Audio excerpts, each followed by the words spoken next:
গাজায় বোমা বিস্ফোরণে 2 ইসরায়েলি সেনা নিহত। ফিলিস্তিনের অবরুদ্ধ গাজা উপত্যকায় বোমা বিস্ফোরণে ইসরায়েলের 2 সেনা নিহত হয়েছে। শনিবার সন্ধ্যায় তারা নিহত হয়। রোববার ইসরায়েলি সংবাদ মাধ্যম টাইমস অফ ইসরায়েলের এক প্রতিবেদনে এ তথ্য জানানো হয়েছে। ইসরায়েলি প্রতিরক্ষা বাহিনী জানিয়েছে রাস্তার পাশে পুঁতে রাখা বোমা বিস্ফোরণে তারা নিহত হয়েছে। নিহতদের একজন মেজর এবং অপরজন সার্জেন্ট মেজর পদমর্যাদার। ইসরায়েলি ওই 2 সেনার একজন হলেন মেজর ইসহাক পেলেগ এবং অপরজন সার্জেন্ট মেজর মোরদেচাই ইসুফ বেন সোয়াম। তাদের মধ্যে ইসহাক লজিস্টিক অফিসার এবং মোরদেচাই ট্রাক চালক ছিলেন। তারা দুজনেই জেরুজালেম ব্রিগেডের 811 নং ব্যাটালিয়নের সদস্য। প্রতিবেদনে বলা হয়েছে ইসহাক সেনাবাহিনীর একটি বহরের নেতৃত্বে ছিলেন। তিনি বহরটিকে নিয়ে গাজার জেইতুনের দিকে অগ্রসর হচ্ছিলেন। তার বহরে যুদ্ধের সরঞ্জাম ছিল।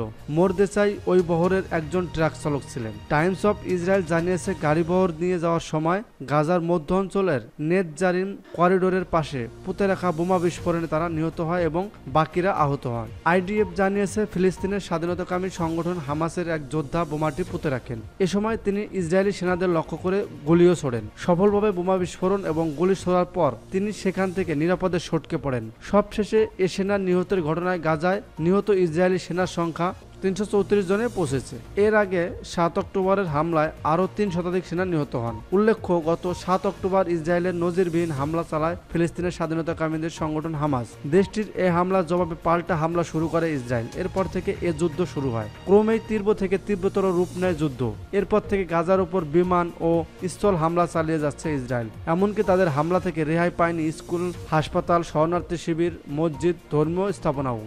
সংবাদ মাধ্যম জানিয়েছে ইসরায়েলি আগ্রাসনের কারণে গাজার 20 লাখ বাসিন্দা তাদের ঘরবাড়ি ছাড়তে বাধ্য হয়েছেন। দেশটির হামলার কারণে ধ্বংসস্তূপে পরিণত হয়েছে গাজা।